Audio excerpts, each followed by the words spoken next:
근데 그런 상가들은 잘 안 나오더라고요, 근데. 내가 봐도 잘 안 나와요, 정말. 맞습니다. 그 상가는 그럼 만약에 시세차이 나면은 양도소득세는 얼마나 돼요?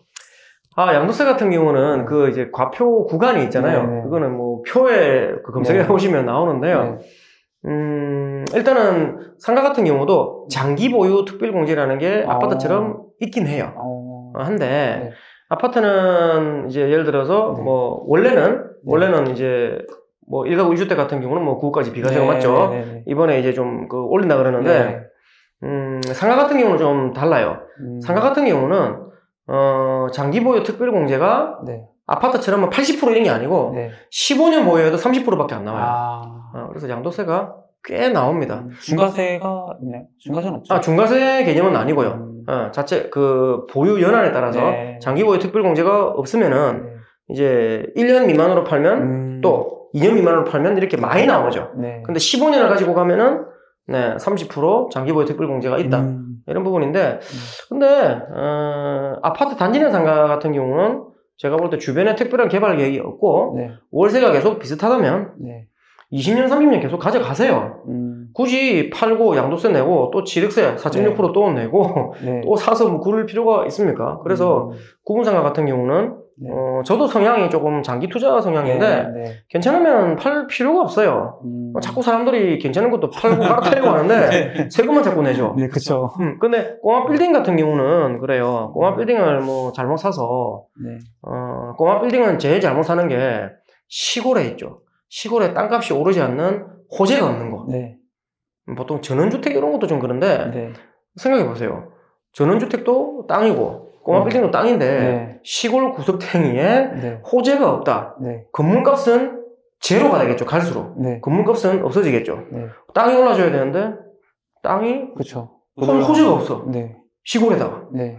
그렇게 되면은 이제 건물값은 제로인데 땅값도 별로 안 오르고 네. 이러면 낭패를 보는 거죠. 네. 그래서 항상 이렇게 자기 땅에 자기 건물은 네. 무조건 땅에 대한 수요가 있거나 호재가 있을 때 네. 들어가시면 되기 때문에 우리 이제 은퇴를 앞두고 있거나 네. 은퇴하신 분들도 이런 점을 생각하셔서 구분상가는 뭐 고립돼 있는 외톨이 상권이라도 월세만 잘 나오면 되는구나. 네. 아파트가 비싼 게 중요한 게 아니구나. 그리고 꼬마 빌딩은 토지가 없는 게 중요하지. 네. 시골에 뭐 이렇게 전원주택 사러 들어가는 이게 좋은 게 아니고 땅값이 올라줘야 되는 게 중요하다.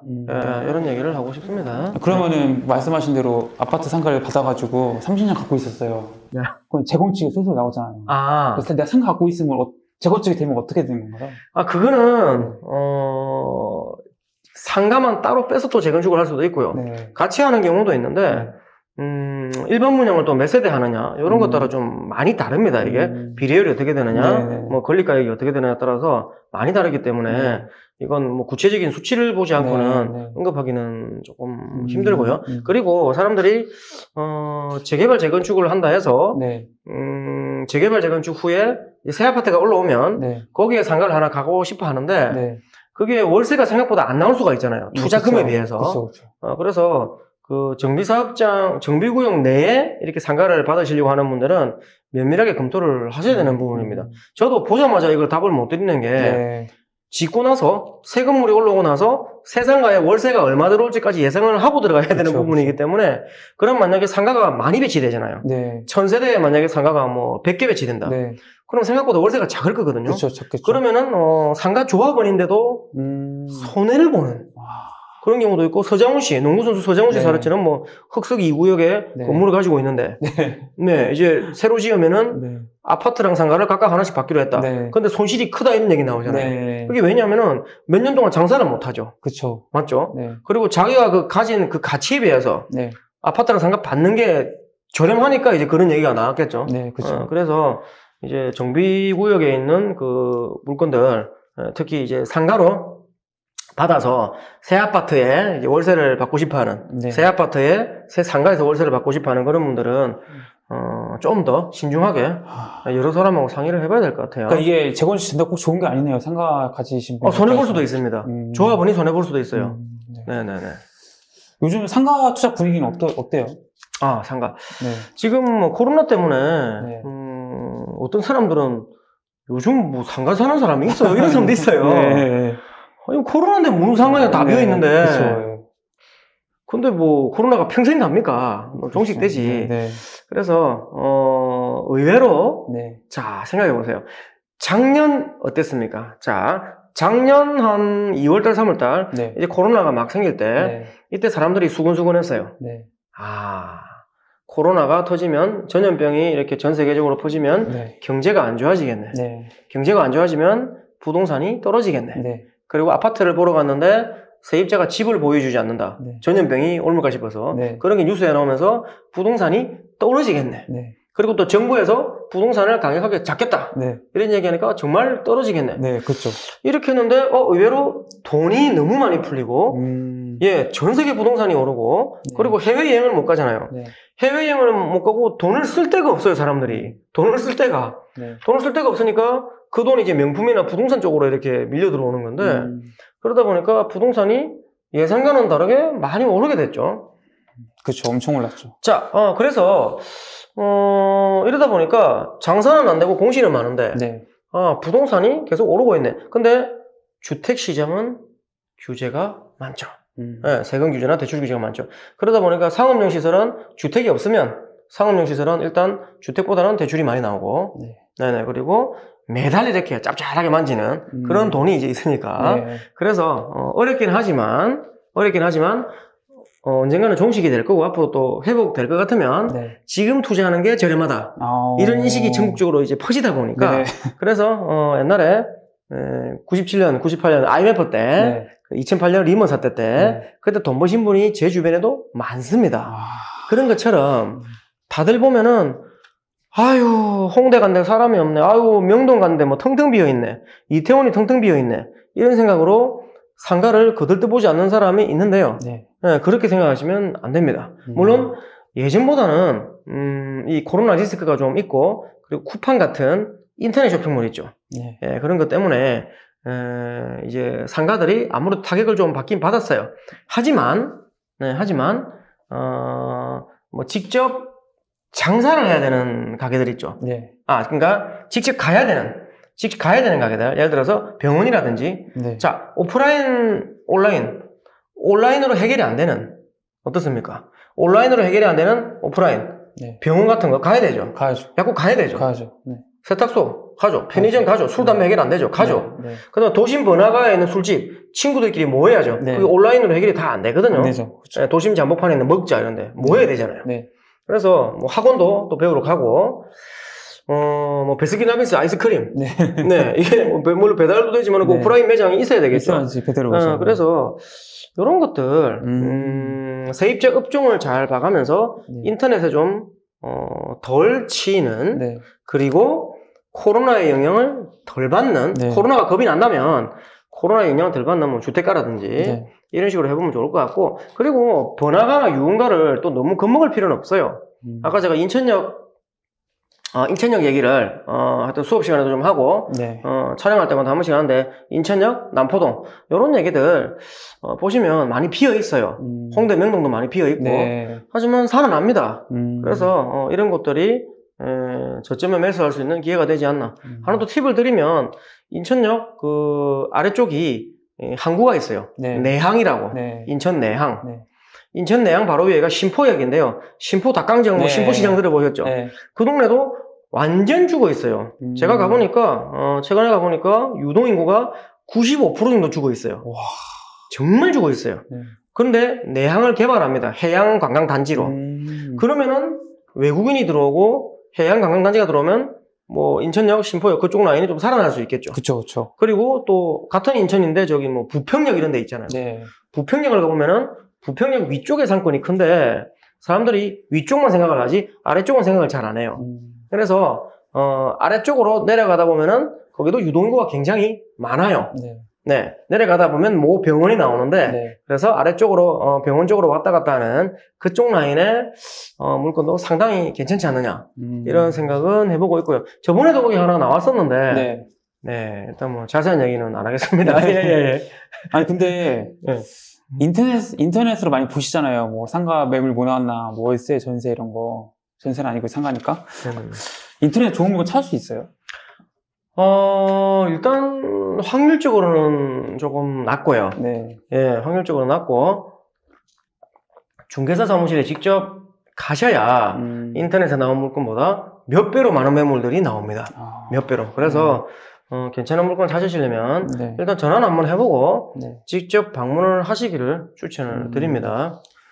이제 뭐 교육도 많이 하고 하시니까 이제 5060 분들이 많이 상담도 요청하고 컨설팅도 많이 하실 텐데 그 5060 분들이 이제 상가 투자에서 가장 많이 하시는 실수 어떤 네. 것도 있을까요? 일단 네. 제가 수업 시작하자마자 하는 내용이 있습니다. 네. 예. 강의를 지금 한 6년째 하고 있는데 네. 딱 시작하자마자 하는 내용이 네. 아파트는 돈을 벌려고 분양받는다. 네. 상가는 손해 보려고 분양받는다. 그래서 첫 번째 이제 실패하는 사례들이 네. 주로 이제 새로 짓는 상가 비싸기 때문에 그리고 신도시는 개수도 많죠. 네. 네, 그래서 그렇고요. 그 다음에 인맥을 활용을 잘 하셔야 됩니다. 인맥을. 그래서 우리 지금 5060 시청자분들이 네. 투자할 때 갑자기 물어볼 사람이 있습니까? 없죠. 자, 예를 들어서 뭐 중개사분이 금매가 나왔다고 연락이 왔어요. 네. 근데 그거를 분석할 능력이 되냐 이거죠. 분석할 능력이 되면 괜찮은데 안 되면은 그 근처에 있는 중개사나 네. 아니면 아는 지인한테 물어보는데 네. 전문가가 없다. 이러면 낭패죠. 네. 그러면 이제 혼자 결정하고 이렇게 그쵸. 되면은 실패 확률이 높아집니다. 따라서 반드시 인맥을 좀 쌓으시길 좋고요.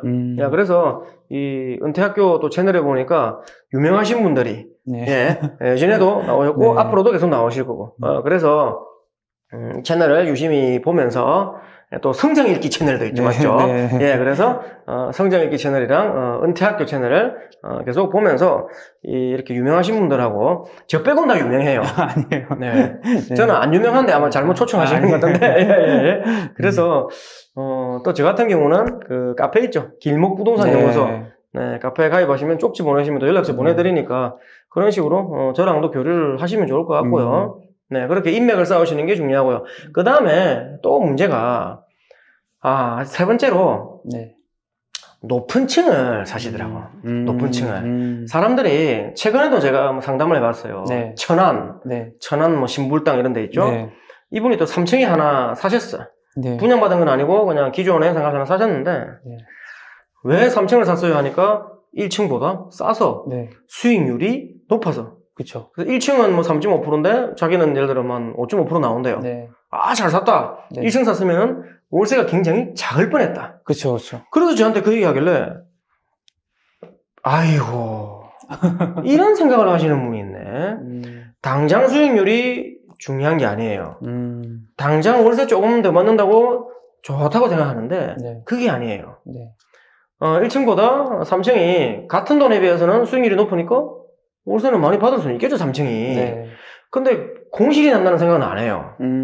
공실 날 확률은 1층에 비해서 네. 뭐 이건 지역마다 많이 다르겠지만은 공실 확률이 1층보다 최소 제가 볼 때는 한 10배 이상은 난다고 봅니다. 공실 확률이. 네. 그 정도로 3층 정도면은 네.